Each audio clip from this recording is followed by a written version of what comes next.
Okay, so this is the special meeting of the Centennial. It is. Correct? The It is. September 17, 2018 special meeting. I think this is our very first special in 8 years. It is? No. We had one last year, So, probably. are we in compliance with the open meeting law? Yes, we are. And may we have a roll call, Yes. please? Chair Goodman, Here. Member Arnold, excused. Member Brown, Member Bryan, Here. Member Stodel, Here. Member Feldman, excused. Member Coffin, Here. Member Helton, Here. Member Sanuk, Here. Member Mowbray, excused, and Member Truesdale. Here. Thank you, and we have one vacancy. We do. Caused by, Who's that? Councilman Barlow? Councilman, Yeah, Councilman Barlow. wasn't there council seat that was open? oh, right. Oh my gosh, we have an appointment. We don't have to. Yeah, we don't have to. We could, should. We've left it vacant, so maybe we can just leave it vacant until we get a push for more. Okay, agenda item 3, public comment during this portion of the agenda must be limited to matters on the agenda for action. If you wish to be heard, please give your name for the record, the amount of discussion, as well as the amount of time any single speaker's allowed may be limited. Do we have members of the public or inner circle? Yes. We have inner circle. Public and inter circle. Thank you, everyone, from the Centennial Committee. Thank you, Mayor. I'm Cedric Creer, Las Vegas City Councilman for Ward 5, and today I'm here to lend support to a very needed project within the community. As you might know, Ward 5 is the home of the Reed Whipple Center, Cultural Center. From someone that has been born and raised here in Las Vegas and within Ward 5, then I have seen Reed Whipple throughout my entire life, and I know what it was and I know what it can be, and we're trying to make it to be what it can be. Today we're trying to bring the Nevada system of higher education into Ward 5, which is highly, highly, highly needed. Many of you might know I served on the Board of Regents for 11 years, and I always felt that it's great to get higher education into the communities instead of communities trying to get out to higher education. And this is an amazing project that I know will revolutionize my community. If you look at the entire corridor there, Reed Whipple, there's a library. Back behind it is Veterans Memorial Drive, which I like to do some things with. We're in the beginning stages of doing something with that area, but we're trying to create a whole culture corridor down that way in conjunction with Cashman Field and the Natural History Museum. Without going any further, I just want to say I lend support. I'm hopeful that you will see what we're trying to do, and hopefully we can count on your support and your vote to receive these much-needed funds in order to get UNLV's Design Center to help us with the planning of what we want to do at Reed Whipple. So thank you very much. Have a great day, and Thank you. And Mr. vote positive. Councilman, would you like to introduce your guest? I would. He was going to give public comment as well. Regent Anthony Williams from the Nevada System of Higher Education Board of Regents, who represents District 1, who has taken my spot on the board, is also here to lend his support. Thank you. Thank you. Welcome. Good afternoon, Mayor. Again, Anthony Williams, Regent, District 1, and I'm here today for the record to share that we are very supportive at the System of Higher Education with this project. District 1, Ward 5, very important to us in terms of still ensuring that we have access to higher ed for first-generation students.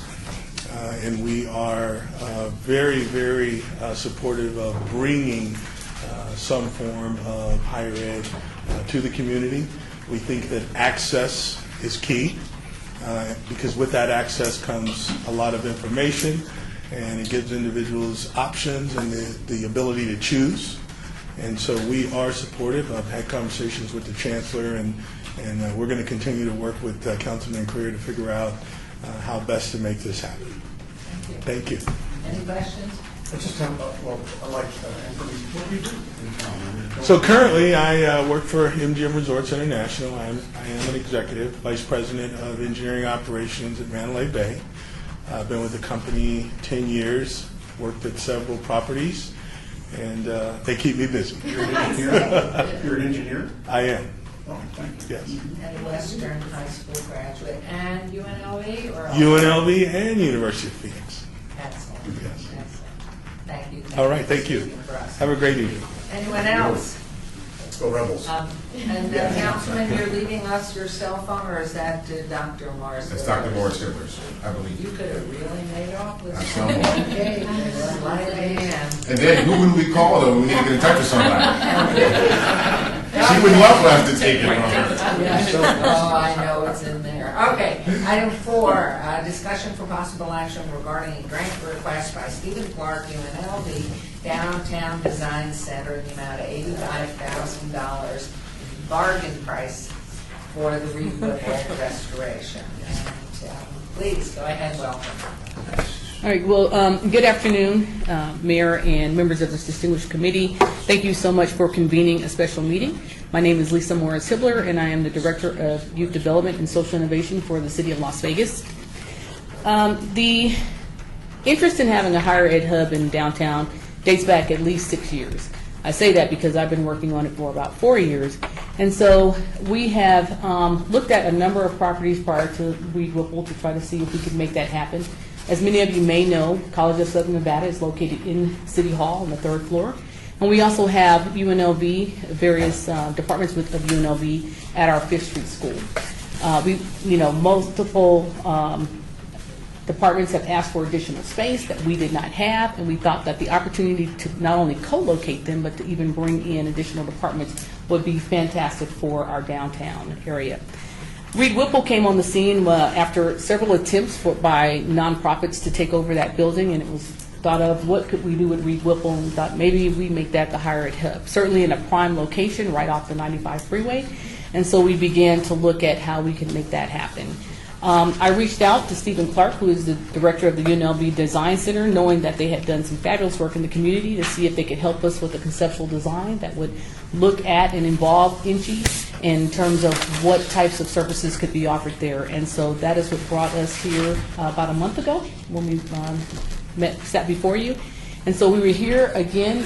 We've tweaked the application a little bit, and so just like I shared, we won't go over unless you guys choose. We won't go back over what we presented at the last meeting, but certainly are here to talk about Reed Whipple and the contributions that they can make to the community. You've already heard from both the Regent and Councilman Crew. So with that, I'll turn it over to Mr. Stephen Clark.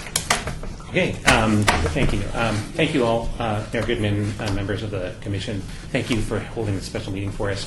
Just to go through the revised proposal, I thought just in the context, looking at developing a higher education hub at the site of the Reed Whipple, and just for reference on the screen there's the plan. You can see Reed Whipple at the south of the site.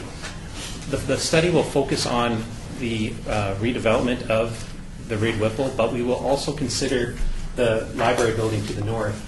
As part of a campus, it's really important to figure out what components need to fit across the campus, and then figure out what fits best in the historic preservation of the Reed Whipple. So that's why we're looking at an overall campus with a focus on the Reed Whipple. Now, the final deliverables will include a conceptual plan. That'll include a budget for the Reed Whipple. We'll identify potential funding sources to move the project forward through next stages. And these are outside sources to the city, so this is from municipal, state, and federal funds. We'll also look at making recommendations for the historic preservation of the Reed Whipple in the context of the campus. The idea is that this report will serve as a tool to secure additional funding at the various levels of government, and look at the adaptive reuse. Now, I'll quickly go through the elements of the proposal that have been updated. There was a question last time about how much that would cost to renovate the Reed Whipple. The city has estimated $12.8 million plus another $2.5 million for fees and permits. We've also revised our budget to include the National Historic Register nomination. As you may know, that registration had not necessarily been denied, but there were issues with the application, so it needs to be reworked. So as part of our work, we thought we could include that, and so we were able to meet that within this budget scope. In addition, we had talked about an important deadline that we're trying to meet. That's with the Nevada Legislative Assembly. So there's that time component of the project, as we need to get the project wrapped up by the beginning of January, beginning of February, in order to make that deadline. But what's also most important is that the building sits vacant as we speak, and it's, as you know, many buildings in the city, once they're vacant, they become opportunities or places where individuals enter the building and cause fires. So there's a number of buildings that have been lost to fire within the city. Moulin Rouge, for example, Variety Day School, El Cid, Whitehead Mansion, to name a few. So again, that's the biggest threat to our buildings.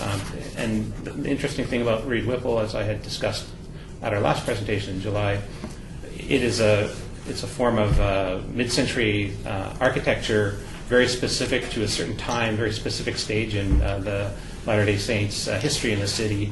And the building also served as City Hall for a period of time. So it has a very rooted history in this town, very specific example, and very, talking with people as I've developed the proposal, a lot of people identify it as one of their favorite mid-century buildings in town. So from that point, it's an important historic element within the city. Just a note, the question was also asked about comparing the work we're doing at the Downtown Design Center to that in practice. The city estimated it would take a $200,000 consultant fee to take a look at this project. We're doing it for a bargain price of $85,000. The benefit to that is, as a professor at the university, my salary is covered, and so that's part of the in-kind time for the project. One of my colleagues is going to be involved in the project. And we also have the integration of student education with a group of 20 architecture students in the School of Architecture participating on the project. So there'll be a large team participating on the project where there's a benefit that comes back to the project. We're able to do things that you wouldn't necessarily be able to fund if you actually went through consultants. I stuck a price tag. If we were a consultant in private practice, I actually estimated the time, and if we actually used private fees, the project would come to over $600,000. But not that a practice would actually set out a scope of services without many people involved, but that's the benefit of involving higher education through this process. And I think the benefits we're seeing through the development of the 100 plan that we had done for the city, as that was a very intensive process and a very satisfying and beneficial one for the community. And then just a note that, again, we're working to a deadline of early to late January in order to make the assembly later in the year. So with that, if there are any questions, I'm happy to answer. Questions? Sure. Comments, please. First, I'll preface by saying that my issue is not with the higher education hub concept. And I do agree with the councilman that Reed Whipple is a needed project, but my deep concern is with the grant that's before us. In reading it over, that there are different deliverable dates, there's conflicting budget numbers. Plus, on page 2 and 6, there's that asterisk that just jumps out at you of $34,000. So I don't know whether we're talking about $185,000 grant or $119,000. It's the $34,000. Yeah, I can respond to that. Sure, so let me just kind of go through it. Okay, absolutely. So a couple of questions. The second new deliverable is a rewrite of the portion of the already completed Reed Whipple National Register. The city funded that nomination for $11,000, and that went through the Historic Preservation Commission. And the Historic Preservation Commission currently has that on its agenda to relook at. And we've asked the staff to come back with some numbers. Now we see it sort of tucked into here, which has nothing really to do with the educational hub. But my question is where did this idea of the concept of the hub come from, and adding the library and this issue of adding this, what kind of discussion took place to add these things in there? I'll talk about the budget. So I added that number just to, I don't like when, as groups, we end up taking each other for granted. And at our last discussion, the question was, well, what benefit is the Downtown Design Center providing for the community because of the reduced rate of rent that we have at the Downtown Design Center? And so just to answer that, as part of the grant process at the university is required to add what's called a facilities and administration fee to each project. Each project that we've done for the city, we've waived that fee. So what that fee typically includes is a 40% charge on top of the base price. So I was just flagging that on top of $85,000, if I did not request the waived, it's called F&A, there would be an additional $34,000 to that $85,000 price tag. I'm requesting that we do not have that 40%, so the price is $85,000. It won't be an additional $34,000 on top of that. Okay, so it was mentioned in there twice that you were going to waive that. Yes. But you have the authority to waive it. You don't have to go to the university to ask them to waive it. I do. I go to the VP of Research and Economic Development, and I have to fill out a form, and it's something that's waived. So the vice provost, I don't get to waive it. There's authority above me that does waive it for me. And the Downtown Design Center at one point had an agreement where I didn't have to go through a formal process. Which is why I never ever stated that. That's changed within this year, but it's a formal process that needs just to be documented, and so I will go through that process. I went on the UNLV site and looked at the F&E waiving process, and it seems to be a relatively new process, or not new process, but pretty hardcore, that you've got to have some darn good reasons why. And are you, so if, let's say you don't get the waive, what happens?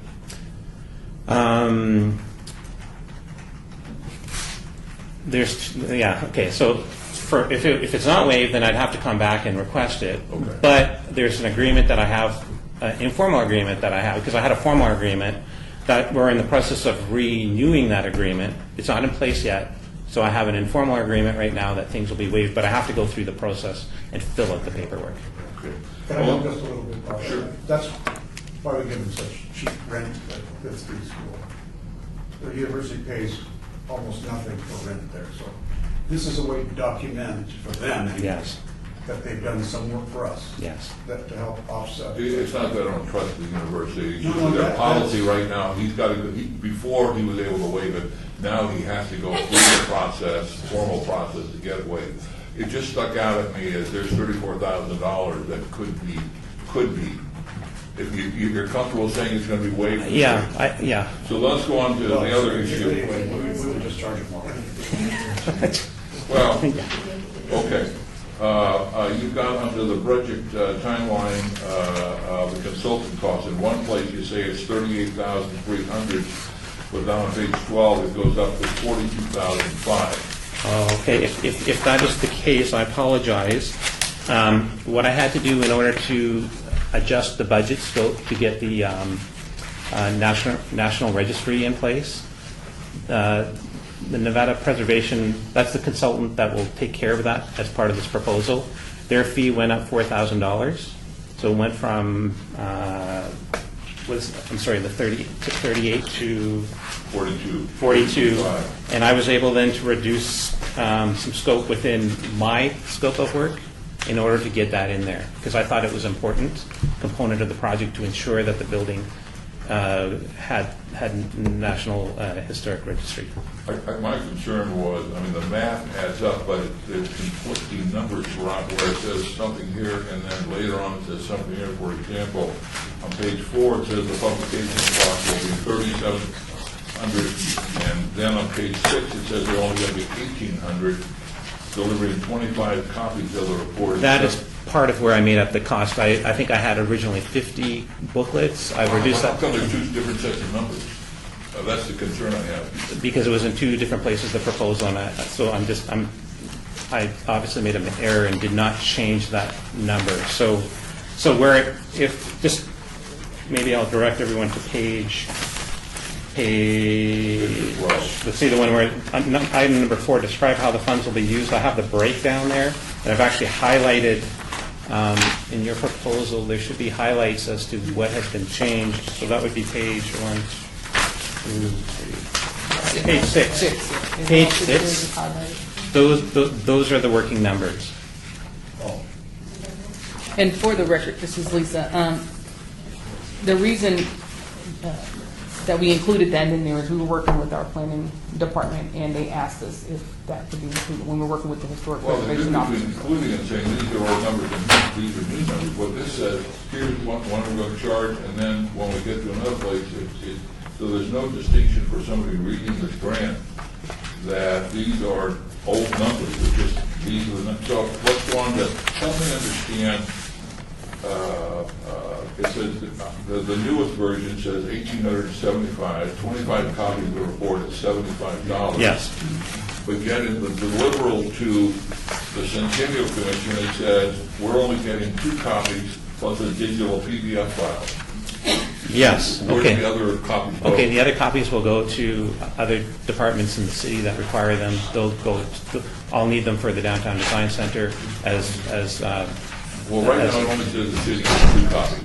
Right. But out of those 2 copies, we're going to do a print run of 25 booklets. Because I know what always happens, councilmen will approach me, need 10 extra copies. So then I make sure that I have those on hand.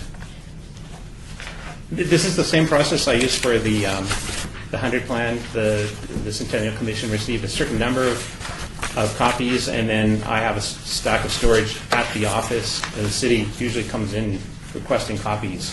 And instead of me having to print them, I have them on hand. As opposed to just giving them to the city. Yeah. Everything I do has to be in a budget. So I don't have, as part of us working on the proposal, I will need copies myself. So some of those copies I will need for the purposes of the university. Well, I would just hope that the city would, rather than only getting 2 deliverables, that the city would get a significant number of the 25 and let the city decide how. And I'm fine changing that number to suit what the commission here would like. What's that? I'll say get the big stuff. Get the big stuff. Okay, help me understand what is this artificial deadline? What do we expect the state? Why are we pushing this to get it done by, in one place it says early January, in another place it says February, but why are we pushing, what is our expectation that the state legislature is going to do with this report? For the record, this is Lisa Moore Shipler. That deadline, what came from me, I had asked that the report be completed by the end of January, or within January.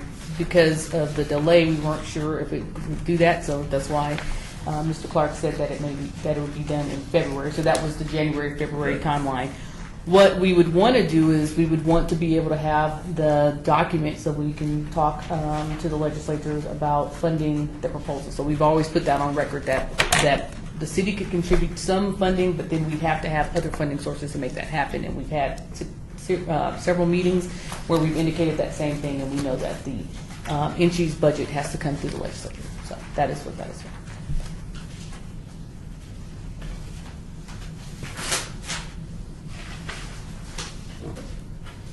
So do you have any commitment from the legislature to provide any funding? I'm sorry.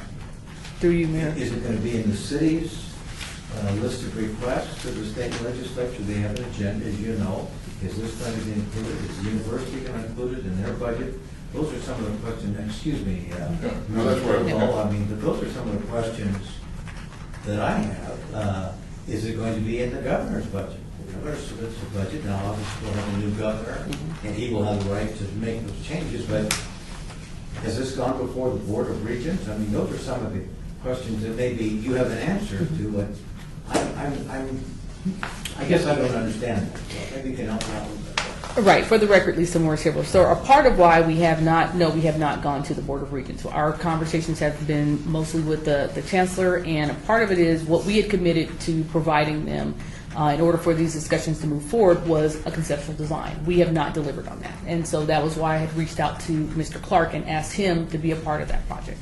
Then we had sought funding through the Centennial Commission so that we could make that a reality. So, But the language that you use in here, and use Nishi as a higher education hub, I'm not opposed to it, I don't want to, but Yeah. if you haven't gone to the legislature, to the regents, what assurance do we have that they would support your concept? Meritorious as it may be, I haven't seen it, but it strikes me that's getting the cart before the horse. If this is a Nishi concept, I would think the Board of Regents would have to at least sign off on authorizing it to go forward with something. If it's never been before them, that just strikes me as something that would be a prerequisite. Maybe, Mayor here, from my understanding, correct me if I'm wrong, Dr. Hibler, is this was initiated because we have a building that sits there of historic value, and the city needs to do something with it before it's burned to the ground. And knowing that there are many things that are going in the heart right now, at the heart of the city, it is really to explore and find out if it's salvageable or what its use is, and then moving on, whether it does or does not include taking on the library, which, as you know, the Natural History Museum already has a lid on it. And then two, looking as we develop Cashman. And so everything's sort of in limbo, but the first piece of it without Nishi is to find out, is this building of value and what its use is. And maybe I'm totally off, but my mind just looks at it that way as a project. At some point it's occupied by UNLV staff. I don't know if we ever have to go to hire Nishi to ask for permission for them to have an element of the university reside there. Mayor, and thank you, Mayor, and to the commission. So just a couple of things. I want to clarify some things. You're right, the Natural History Museum has the dibs on the library, but we had some interim space that was going to allow us to co-locate the UNLV and CSN at that place. I want to put that out there. As far as, I'm sorry. I didn't hear you. Oh, I said, what'd you say? The co-locating, you're going to have universities. So, again, we have CSN, and we've had to reduce the amount of footprint that CSN has in our building because we've had to recapture some College of Southern space. Nevada? College of Southern Okay, got Nevada. it. Then, Explaining though, they have space in this. they have space in City Hall on the third floor, and we've had to reduce that. Okay. UNLV has also asked for additional space, which we cannot accommodate at the Fifth Street School. So the idea was that we could, in the interim, and our city manager's office has been having conversations with the Natural History Museum to co-locate in the interim space there that would accommodate both of those. That's at the library. The other thing is, in terms of why we didn't go to the board, is this, our conversations have just been with the chancellor. There had been no mention that we needed to go to the board first before we did that. And what we had always said was that we would do the conceptual design. I think if we had done the conceptual design without coming here, we would have delivered that, and that probably would have been a part of the approach. In the past, we've just had been meeting with the university presidents, and as we know, we have new presidents, and so we were going to be meeting with them next, and that's the conversation that the chancellor had had. Does So, this have a budget impact that would need to be reviewed? oh yeah, I understand that, but we've already conveyed that we believe that the project is going to be somewhere between $12.8 to $15 million, so we understood that. And then Where do those funds go? they come from our best estimate. We have Mayor our, had a question on the floor. I'm sorry. That's okay. Well, it really is that, the plan, the format, before you go and we follow through more with the historical designation. This is temporary use of the old discovery piece in the library, which is already, if they raise the money, part of the Natural History Museum's commitment, if they raise their money to occupy Predoc's entire building, that whole building there. But it still leaves the use of the Reed Whipple up in the air. So this was a first step to see, as I understood it, and correct me if I'm wrong, it was just to see the viability, do an assessment. Yes. Is it engineeringly strong enough to preserve, or is this something Yes. through it? And then can it be used by additional classes of CSN married with UNLV as a use? If I may add, Question. Mayor It Goodman? seems like it's become a Please. Christmas Yes. tree. This is the Okay, question. This has become a can Christmas he answer tree. first, please? Well, I didn't know there was a question. It was. Mayor's asking. I didn't hear the question. Thank you, Mayor Goodman. It's Stephen Clark, Downtown Design Center. Just It's just only to- because we don't have a camera. Exactly. So just to add, this type of study is the one. It's sort of a cart before the horse, or it's always that debate. Like we should have these discussions. The storyboard of like a picture's worth 1,000 words. This study is to help carry those discussions, and you can talk about what an education hub is. Everyone can have a different picture of what it is, right? And when you have a report that outlines everything, that has visuals, that has a budget, it's really compelling, and it gets everybody on the same page, and it helps build support. And that's the power of this type of study, is that it'll get everybody on board with the project. Okay, thank you. Member Truesdale. I think I might help save us all some time and energy, and definitely save the city some dollars. Somewhere in the city's archives is a detailed, a very, very complex, detailed study of the cultural corridor plan going from Bonanza to Cashman Field.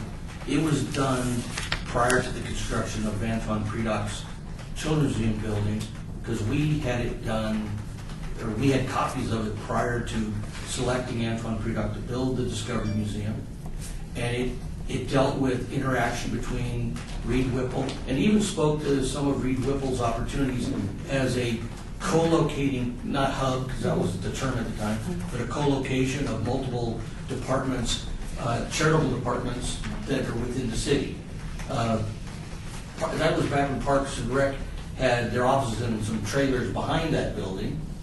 And so you're talking about the drawings to do the heavy lifting from an what this could be type scenario. That's part of this. I believe is already done, and I would, here's my soapbox for a minute. All the years I've been doing business with the city, I watched so many millions of dollars go out the door for studies, and every time there's a new department head, nobody remembers to look in the box and says, what are all these studies that we already have copies of here? The city has done this in the greatest of detail. It was back when Mayor Jones was here. We built a monorail extension there and tore it down. We built the Children's Museum. It was just prior to opening the Natural History Museum. It was back before the state had built its building. We still had a park over there.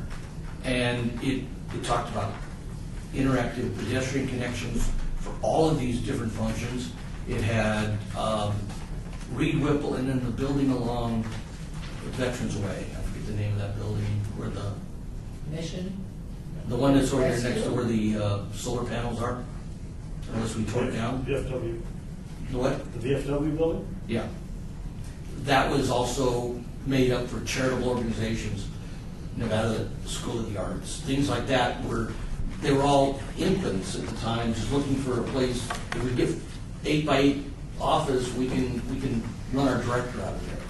So what I would recommend is we maybe take a week, dig this information out, and I'd much have this come back to us if we're talking about the historical character of the cultural district. We might be looking at a much lower amount just to upgrade an existing study that was done by a group out of LA. It went into incredible detail about Reed Whipple, its future possible uses, and a lot of architectural feedback is every one of the jurors, or the submittals for the Children's Museum, there was over 100 of them, all of them had access to it and submitted their proposals to build the museum for the full-blown jury from that study, which had engineering, had drawings. And I'd love to say that in the 20 years or so since the Children's Museum was built, that area had changed dramatically, the fact is it has not changed dramatically. Other than a few more neon signs, which are great, still the children's museum space is vacant, the library's there, but we haven't cut up any roads, we haven't changed any of the parcels dramatically, and nor have we changed any of the buildings.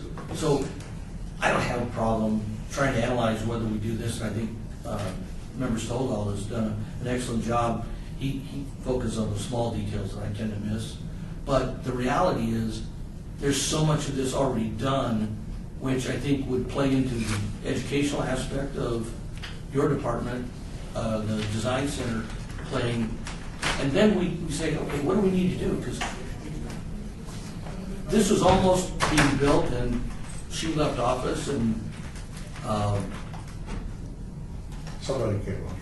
yeah, something else came into play, and the cultural corridor, the Neon Museum suddenly was going to move to the county. Well, that obviously got corrected, but a lot of the information was lost. The institutional information was lost in that time period, and I think we owe it to ourselves to find that, because it may be an easy thing to say, hey, we give you 60 grand and we already got this in place, or maybe they ask enough questions that this is why nobody ever did anything with the building. Good for you. Look, the Amen. research Just dealt with it. where it's at. I must say, I'm going to say something here. I'm always really worried about when we go in with a little nibble. What we know at the end is a hell of a lot. And I realize the idea of having visuals helps immensely when you're trying to sell something. That's everything. That's what you're selling. And the money comes later, maybe, but I don't think we can get any money out of the legislature. I know the governor won't put it in his budget. And if it appears at the end of the session in that small pot of money that sometimes gets divided up, we wouldn't get enough. I don't know what anybody's counting on for that. I just hate to see us commit ourselves, even with a small entry fee. It's a small ante, really, to get in, but in the end, we'd be lying to ourselves if we thought that would be the end of our contribution. It would be a heck of a lot more. The request would come. It would just come. We really need to, if we're gonna put out the seed money for like the study, we've got to believe that the $12 million is going to be there when we need it. I mean, a lot of us can do great studies, and we can hire consultants, we can do things, and we do a lot of that, and that's fine. It's the nature of public entities. But you want to play one Okay, of I'm going to the... make a recommendation. I think if you cross the table is superior, and we do tend to do that. Every time somebody changes, somebody moves in office, you forget what went before, usually to the detriment of the project, whatever it is. And so where these archives are, Can I respond to that? yes, and I think, or unless you already have them. Well, thank you, Mayor Goodman, Stephen Clark, Downtown Design Center.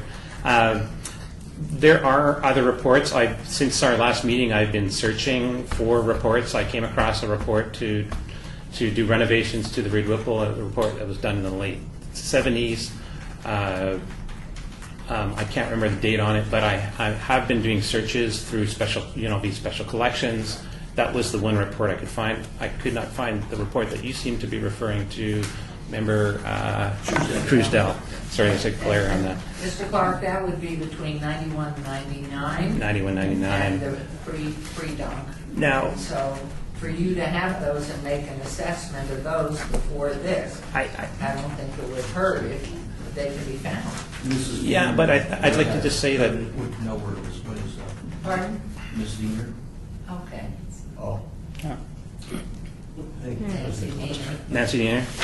She's retired. She's no She's no longer longer here. with the city. Because what I would highly recommend is we get them, you through Dr. Hibbler, let us know.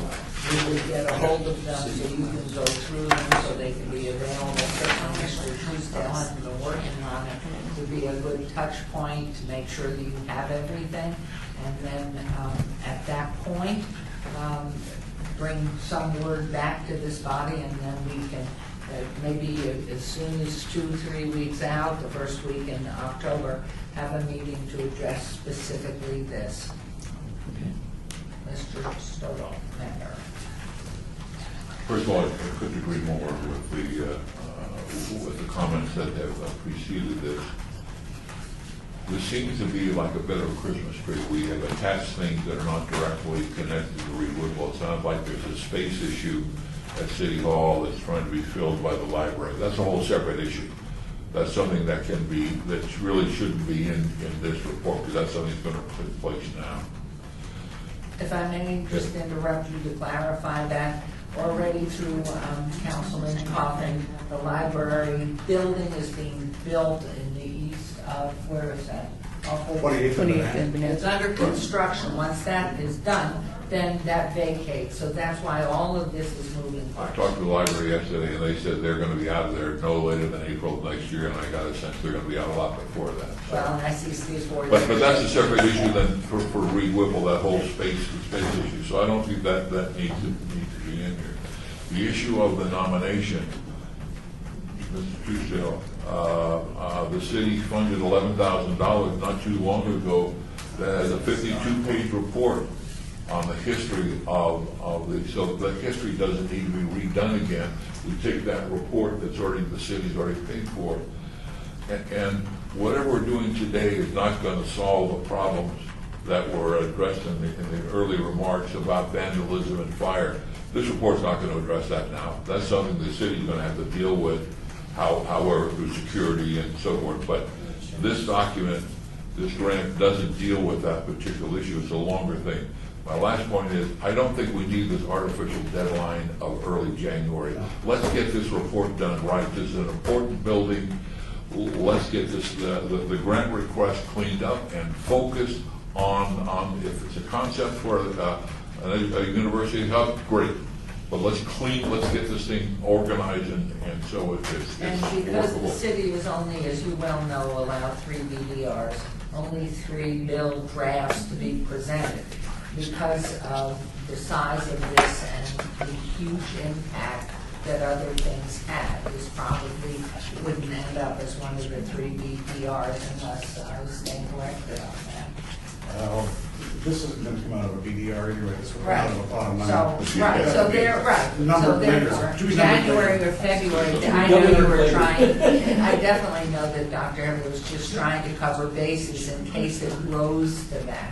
So I think that's good to take the deadline out and focus more on being accurate and definitive with the proper stuff that the archives that Mr. My Truesdale. last minor digital drilling down too deep between the lines. I didn't understand when on page 6 it says, describe how the funds will be used, and it goes on to list the research assistants and consultants with the note, their pay reflects a minimum 1-year commitment. What does that mean? Where is this? On page 6, Six? middle of the page, describe how the funds will be used. Oh, okay. It just means that the contract is set for within the year. That we won't go beyond a year. Even though our timeline's tighter, if there's a delay in the project, we're set for the project for a minimum 1-year commitment for the city. One short last question. How much space is needed for university required space? That's what this study is. You guys have a study? That's what this is. Well, how much partially short are about- you in your current locations? So, right, for the record, this is Lisa Morris Silver. CSN originally had 9,000 square feet on, and we've reduced that by 50%. So they should have roughly around 4 to 4,500 square feet. And then UNLV has about 5,000 square feet at the Fifth Street School.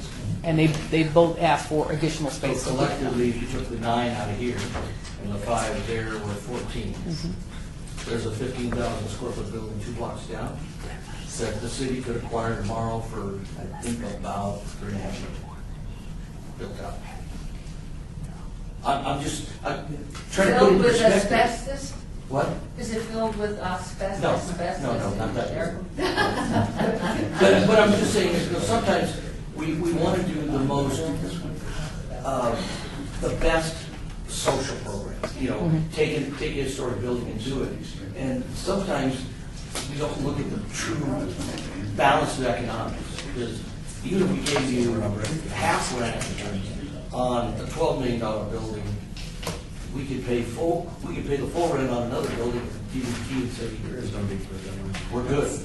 So I throw that out there. What I'd love to suggest, if it's all right with the members, because of this information, knowing you haven't got that piece of vital information, that 911099 piece that was worked on, that is through Dr. Morris Hibbler to coordinate, and then I'm sure this body would be very willing to come back on another special session with the points addressed, even down in the leads that Member Stovall brought up, that we reconvene on it.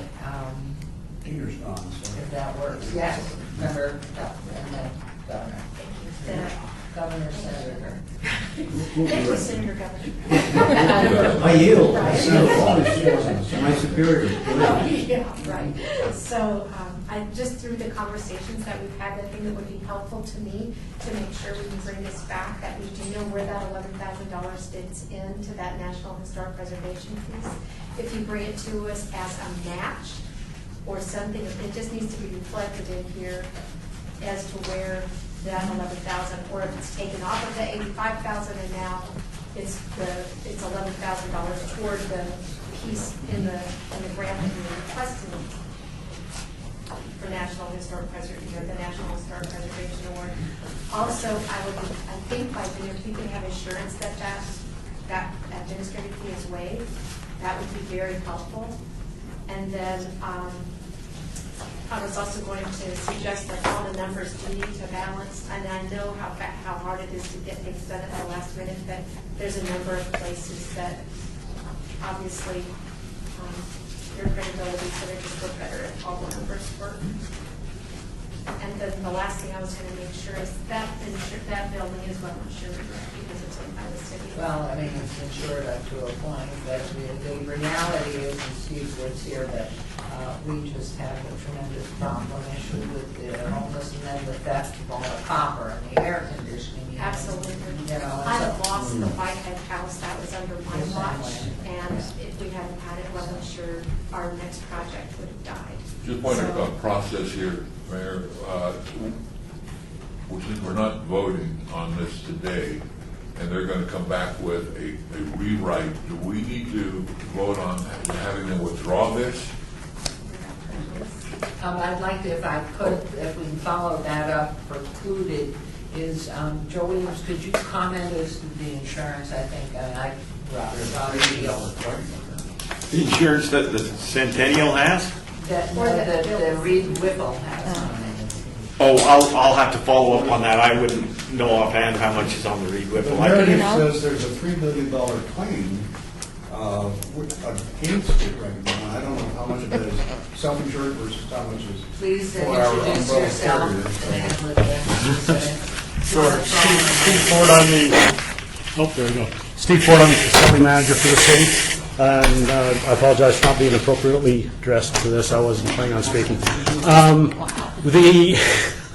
The insurance on, we do have a claim in with our insurance broker for this building. The claim is for approximately $3 million. We're going through the normal insurance haggle thing on what's covered, what's not covered, when was it done, all of that stuff.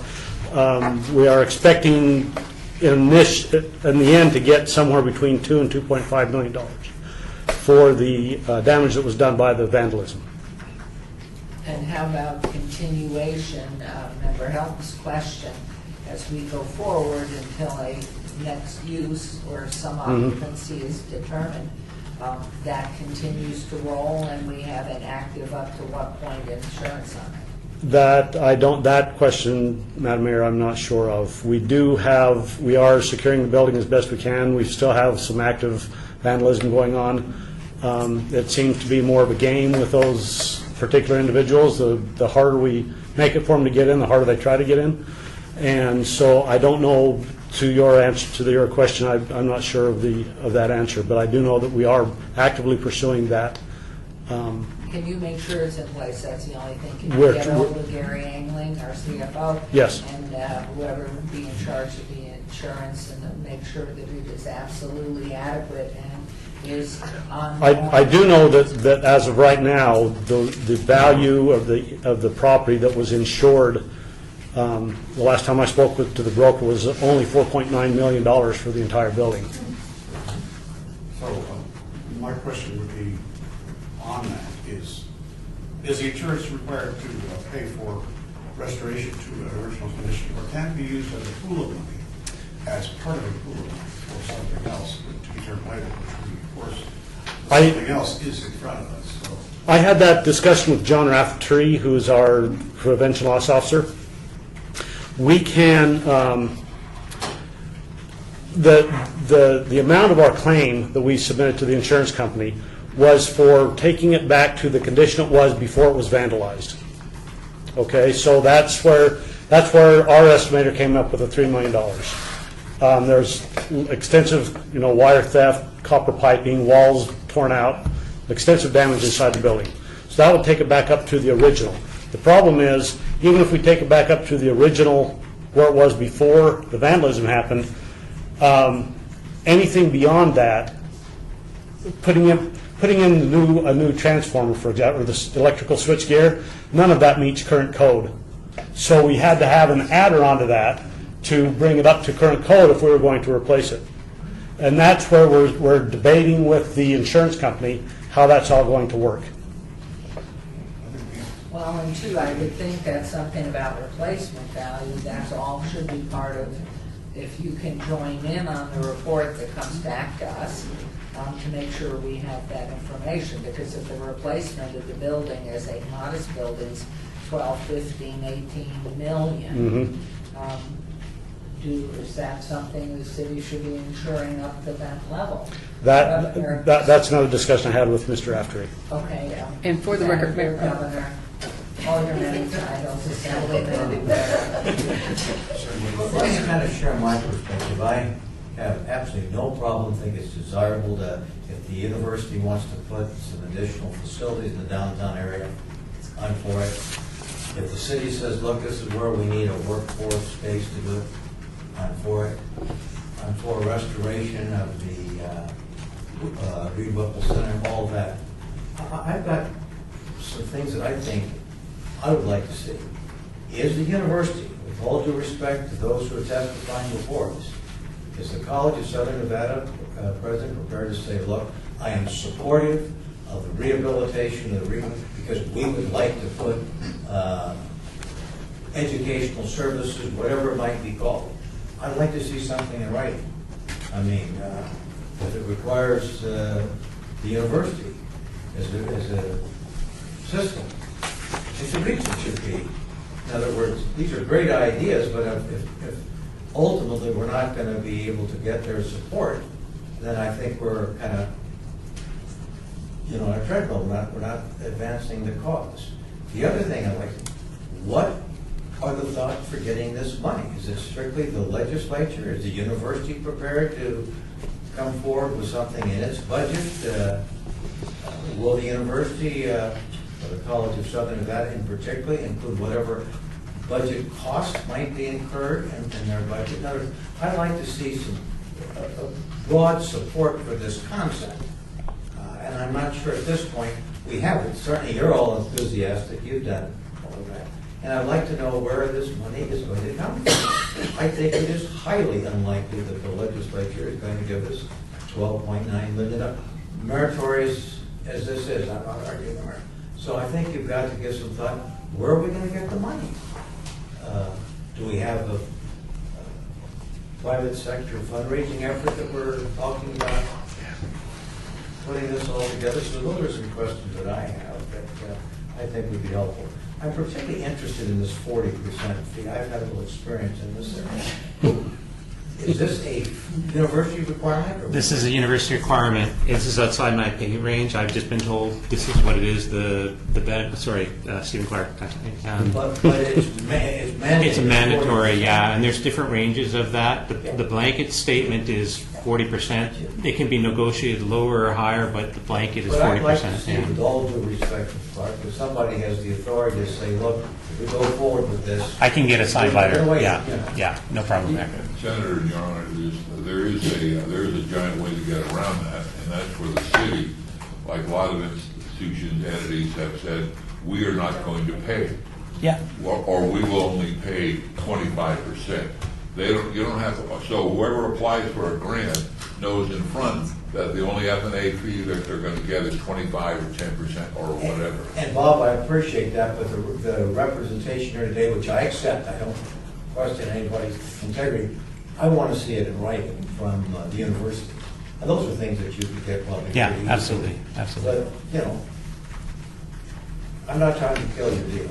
No, actually, that's the kind of language that comes, because what you do say that essentially is, out of legislature, if you're trying to get help, Yeah. whether it's a budget or a lot of money, Yeah.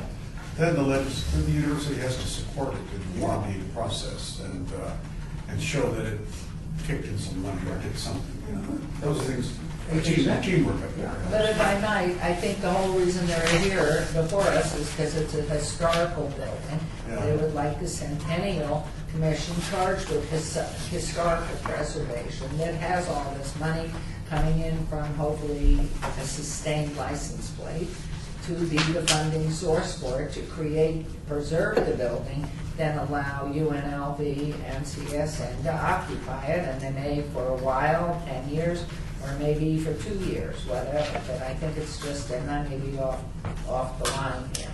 And I see it as far more simplistic, and we don't have a president in the UNLV right now, and we have a brand new, who you've met, I think, president of CSN, who I will be seeing next Monday, as a matter of fact, or this Thursday here. So it's a good time to get the letter and get it signed by Dr. Zaragoza. But to me, isn't that why you're here, is to get this thing funded for, if in fact it were approved and all the I's are dotted, the T's are crossed, to get the funds from here to pursue whether or not this building should be preserved, has value to the community or not. Yes, absolutely. So no other sources, I don't even see a reason to lobby or do it. But I know the one thing is that hearing from Member Truesdale, that whole study needs to be gone over, and then you need to come back here, because some of the questions Member Stovedall had said, and then the other comments that have been made here. So I don't know how long, Mr. Member Truesdale, how huge, and how many documents are there in your recollection?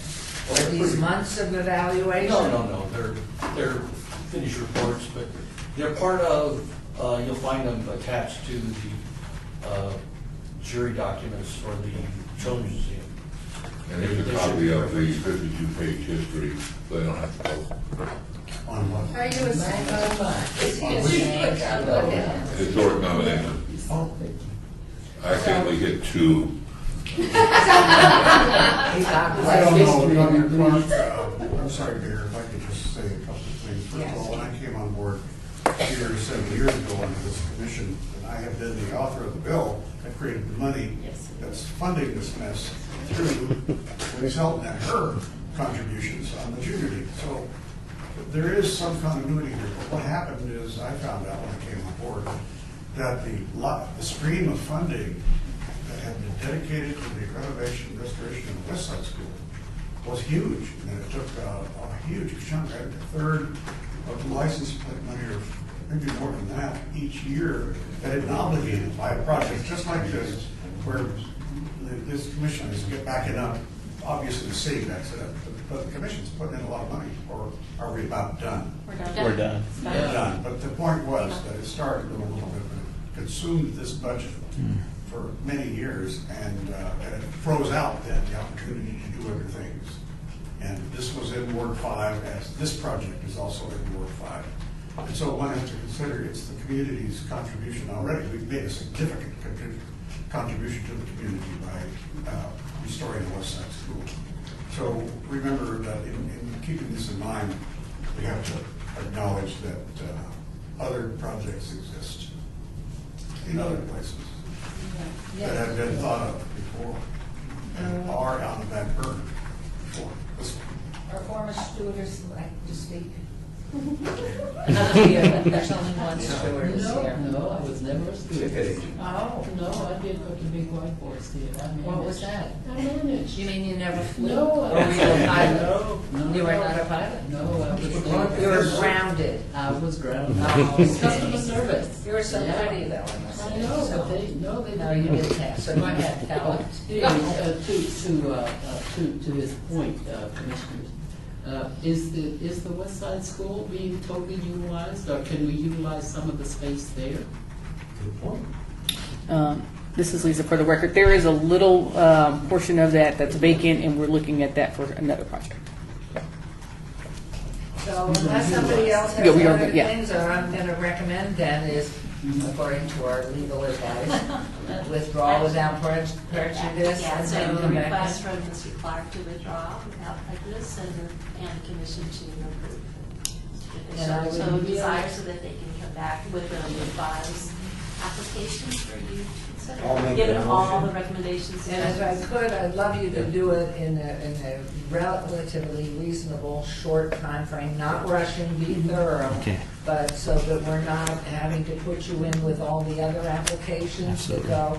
If this wonderful body that's sitting here today, if there's an estimate of how much time and what we'd be looking at, Ms. Reineke, as to a date Mayor? that this group could be convened.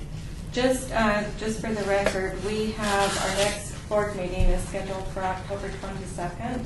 I don't have a lot of other applications right now on the agenda, so, and by the time they get their stuff, we will be about that point anyway, so if that How's works that for look? them, we'll just keep them on that agenda. That's fine. Do we want to move it to a time certain when they might need more time? Because I'm prepared to sit to another special meeting if we need it. Yeah, if we need to push it accommodate back a them. little bit, or. Yeah, but you know, it seems to me they need to tell us when they Yeah. need the next meeting, when they're But ready. if October 22nd doesn't work for them, we can always. We can let them. We can don't know at push this back point. after that, right. I'll just work with them on their. Yeah, that's on probably their best. timeline. And this is Lisa for the record. I would like to, before you guys cast your vote, just thank you for your time and for your insight. We're here for those very reasons, and every time we've come, regardless of the outcome of the meeting, you guys have already shared something that's enlightening to us, that helps us. And so we want to bring back a solid application. I think we'll also take this back to the councilman and to the city manager's office, and we will reevaluate whether or not this is the right approach. We wanted to see, we thought it might be a win-win to have the higher ed hub and the preservation of Whipple, and may be or may not be. And so we definitely will take that in consideration prior to us resubmitting an application. And then also for the city, please, both Ms. Williams, Mr. Ford, get us that information about the insurance on the building. Not only the claim that we have in, but is that at level just where it is, or is it to replace it at base that it's Correct. valued today? Yes, ma'am. So appreciate that. All right, so you are going to, they're going to, Lisa, Yeah, we respectfully request that this application be withdrawn Without prejudice. without prejudice. okay. All those in favor? So I move that. There has to be a. Well, whatever our council tells us we need to do. There's a move and a second. Yep. Seconded, all in favor, please signify by aye. Aye. Anybody opposed? Thank you. Okay, thank you all. Thank you. See, you know, but we always change something. New information. Yes. I remember that. We were free down here. Second public comment. Everybody, please, we're not done.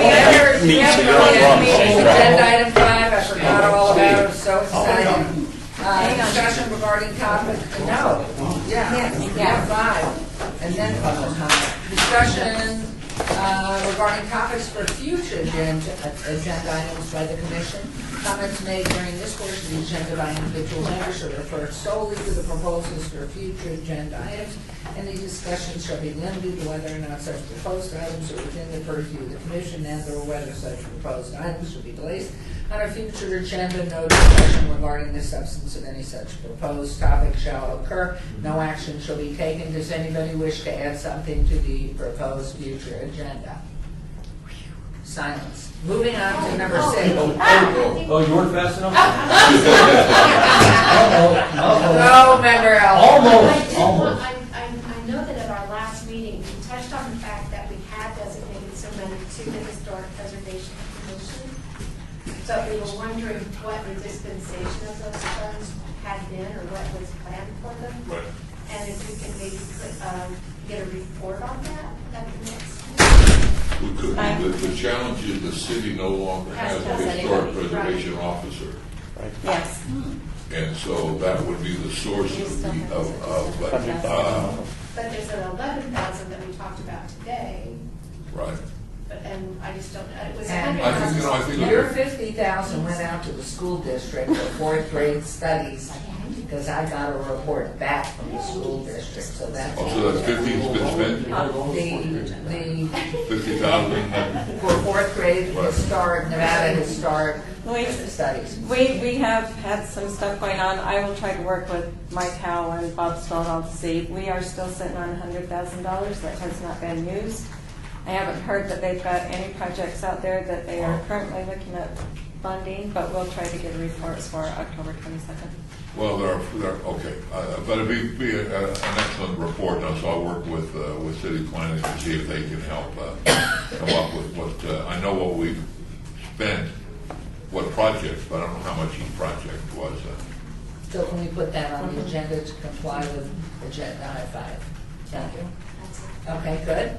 So citizen, agenda item 6, citizen participation. Public comment during this portion of the agenda must be limited to matters within the jurisdiction of the commission. No subject may be acted upon by the commission unless that subject is on the agenda scheduled for action. If you wish to be heard, give your name for the record. Matter of discussion on any single subject, as well as the amount of time any single speaker's allowed may be limited. Does anybody dare come up and thank you. Hearing none, now I can adjourn this meeting.